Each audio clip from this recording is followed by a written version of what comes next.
क्या हुआ था अटल सरकार के साथ? जब 1999 में गिर गई थी सरकार, वो मुख्यमंत्री जिसने किया अवैध वोट।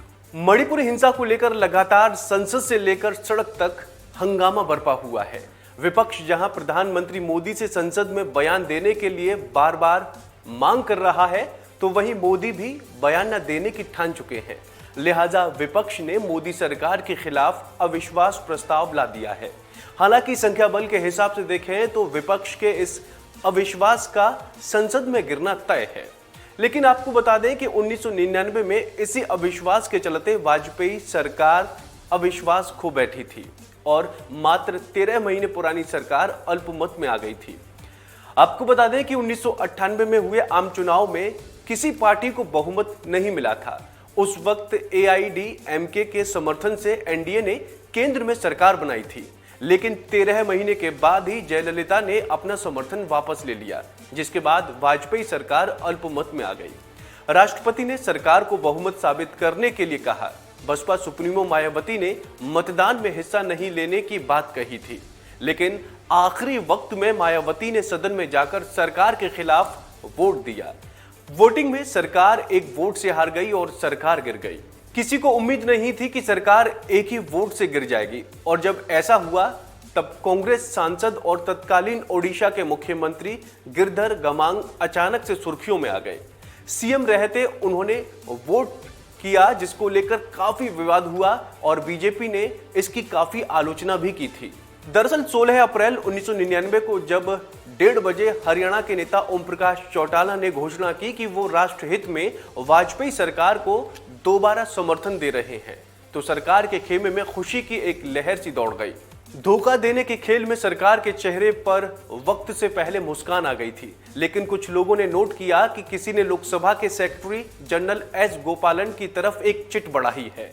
गोपालन ने उस पर कुछ लिखा और टाइप कराने के लिए भेज दिया।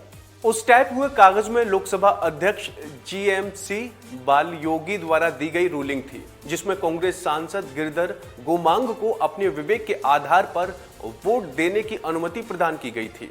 दरअसल गोमांग फरवरी में ही ओडिशा के मुख्यमंत्री बन गए थे, लेकिन उन्होंने अपनी लोकसभा की सदस्यता से तब तक इस्तीफा नहीं दिया था। वरिष्ठ पत्रकार स्वप्न दासगुप्ता ने इंडिया टुडे के 10 मई 2019 के अंक में लिखा था, उस रात कोई नहीं सोया।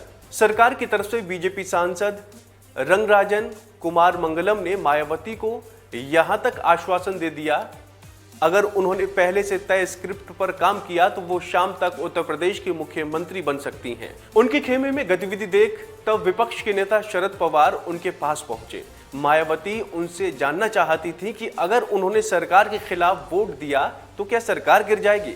पवार का जवाब था हाँ। तब वोट देने का समय आया तो मायावती अपने सांसदों की तरफ देख जोर जोर से चिल्लाई, लाल बटन दबाओ। और जब इलेक्ट्रॉनिक स्कोर बोर्ड पर सबकी नजर गई तो पूरा सदन अचंभित रह गया। वाजपेयी सरकार के पक्ष में 269 और विपक्ष में 270 मत पड़े। लेकिन मजेदार बात यह थी कि 1999 में जब चुनाव हुए तो NDA को बहुमत मिला और अटल बिहारी वाजपेयी अगले 5 साल तक प्रधानमंत्री रहे। अक्टूबर 1999 में तूफान की वजह से कई लोगों की जान चली गई थी और हालात का जायजा लेने के लिए तत्कालीन प्रधानमंत्री अटल बिहारी वाजपेयी ओडिशा पहुंचे। एयरपोर्ट पर बतौर CM गोमांग ने अटल जी का स्वागत करने पहुंचे थे। गमांग के मन में कई सवाल थे, लेकिन वाजपेयी फ्लाइट से उतरते ही गमांग को देखते मुस्कुराने लगे। इसके बाद दोनों नेताओं में काफी देर तक बातचीत भी हुई। तो उम्मीद है आपको हमारी ये जानकारी पसंद आई होगी। ऐसी तमाम अपडेट्स के लिए आप देखते रहिए वन इंडिया हिंदी।